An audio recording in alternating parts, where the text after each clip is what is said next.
अबाई नमो त्रिभुवन पावनी आद्य त्रिचरणी देवाचे जयांचे केले स्मरण होय सकळ विद्येचे अधिकरण त्यांची बंधू श्री चरण श्री गुरूंचे ते नमस्कार होणे. आता थोडा इफेक्ट ऐकू द्या ना, मला लई ताकद लावावी लागते. इफेक्ट ऐकू द्या थोडं. ऐसे नमन करुणी सकळा हरिकथा बोले बो बड्या बोला अज्ञान म्हणून अपुल्या बाळा चालवी सकळा नामा म्हणे. ऐसा ज्याचा अनुभव विश्वदेव सत्यत्वे देवतया जवळी असे पापनाचे दर्शने. विठ्ठला विठ्ठला विठ्ठला विठ्ठला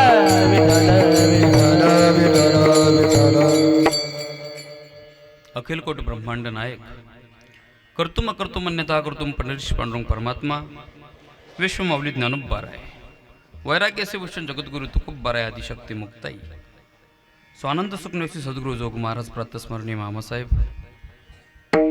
वैकुंठवासी मोठे बाबा वैकुंठवासी नथुसिंग बाबा राजराजेश्वरी आई शाकंबरी माता आदी करून सकल संत मांदियाडी यांच्या चरणारविंदी सेवा समर्पित करण्यासाठी तुमच्या समोर सादर केलेला म्हणून दाखवलेला अभंग वैराग्याचे मूर्तिमंत पुतळे वारकरी संप्रदायाच्या कलशस्थानी शोभणारे वैराग्यसे भूषण वैराग्य महामेरू संत हृदय सम्राट राजे छत्रपती यांचे आध्यात्मिक तथा धर्मगुरू ठरणारे ज्ञानशीप्रिय जगद्गुरु तुकोबाराय यांचा 4 चरणाचा अभंग असून जगद्गुरु तुकोबाराय अभंगाच्या माध्यमातून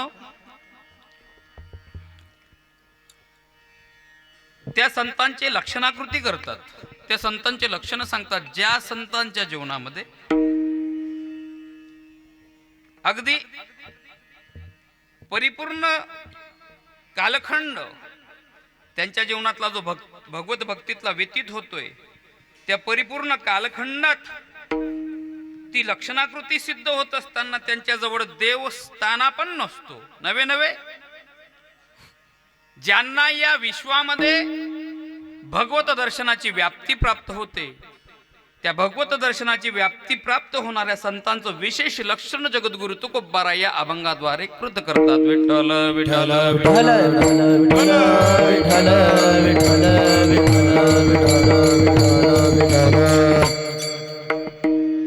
कार्यक्रमाला आरंभ करण्यापूर्वी तथा विषयाला स्पर्श करण्यापूर्वी थोडासा पर्याय द्यायचा तो असा.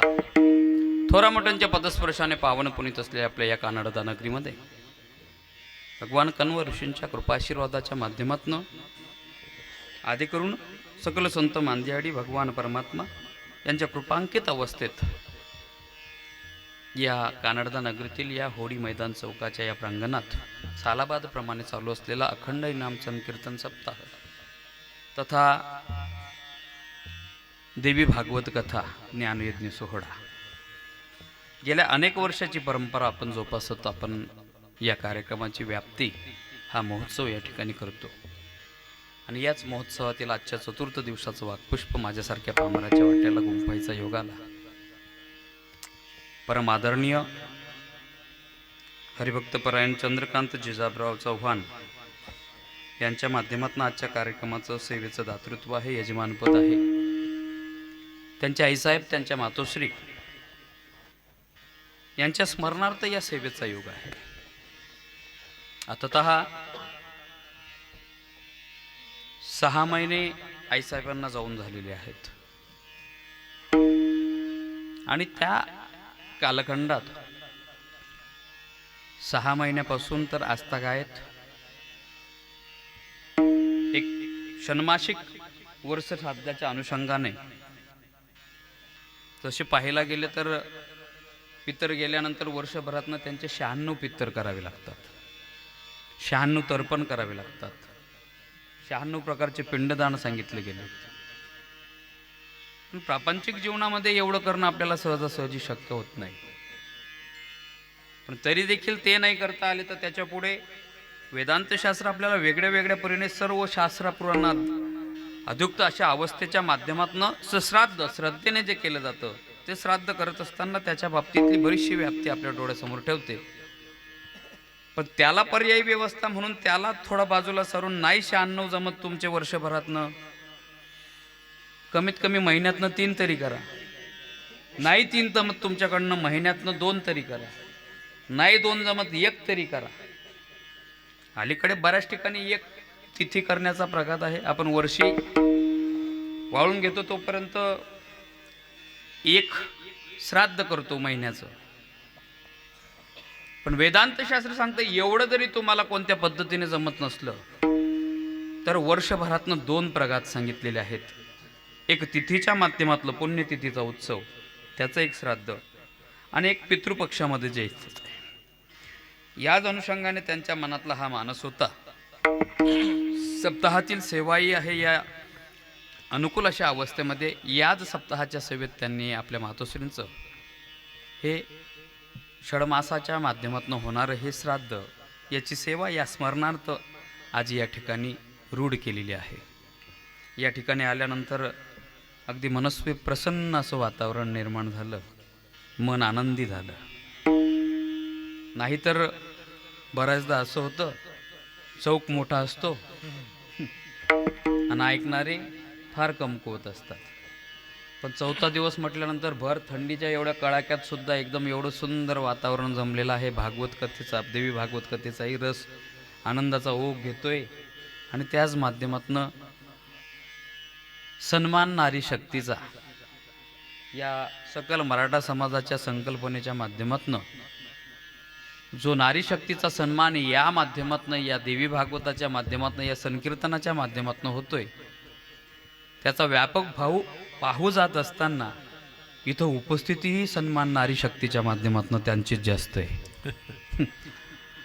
बऱ्याच पुरुष वर्गाच्या जीवनातला हा गैरसमज असेल की तेच ना काम आहे, तेच ना सन्मान आहे, आपलं काय काम आहे. म्हणजे पुरुषांच्या मनात ही कुठेतरी न्यूनता कुठं स्पर्श करून जाते. पुरुष प्रधान प्रवृत्ती असली की त्या पद्धतीने तसा मनामध्ये तो खेद निर्माण होऊ शकतो. पण नाही, आज ते गरजेचं आहे. या राजेश्वरी माता शाकंभरी आईसाहेबांच्या या दालनात, या प्रांगणात आपण एकत्रित आलोय. त्यांची व्याप्ती, त्यांची कृपा आपल्यावर राहिल्याशिवाय, अर्थात नारीचा सन्मान आपण केल्याशिवाय आपलं जगणं दृढरित्या पूर्णत्वाकडे जात आणि ते पूर्णत्वाकडे जावं एवढ्यासाठी हा सन्मान आम्ही केला पाहिजे. हा सन्मान कुणी शिकवला आम्हाला? हा सन्मान आम्हाला वडिलांनी शिकवला. हा सन्मान कुठून आला? आमच्या वैदिक सनातन परंपरेच्या माध्यमातून हा निर्माण झालेला आहे. तिथून तो आलेला आहे आणि तो आम्ही स्वीकारला पाहिजे, तो आम्ही केला पाहिजे. तो जर केला नाही, तो सन्मान जर आम्ही केला नाही तर कदाचित आम्ही माणूस म्हणायच्या, बोला ना काय शब्द अपेक्षित आहे तुम्हाला? माणूस म्हणायच्या लायकी तुम्ही म्हणा, मी पात्रता म्हणेल वाटल्यास, बरं का. म्हणजे खरंच आता लायक आणि नालायक या शब्दाचा असा एवढा मोठा व्यापक अर्थ नाहीये महाराज. एखादा व्यक्ती एखाद्या गोष्टीला जर पात्र नसेल, लायक नसेल, तर त्याला त्या बाबतीत काय म्हटलं जातं? नालायक, बरोबर ना. म्हणजे समजा आता कीर्तन झाल्याच्या नंतर माझा थांबायचा योग झाला आणि सकाळी काकड्याला आलो आणि सकाळीला काकड्याला आल्यानंतर महाराजांनी, निवृत्ती महाराजांनी माझ्यासमोर पकवास ठेवला, वाजवा महाराज पकवास. आणि मी पकवास वाजवायला बसल्यावर मला जर पकवास वाजवता आला नाही तर मला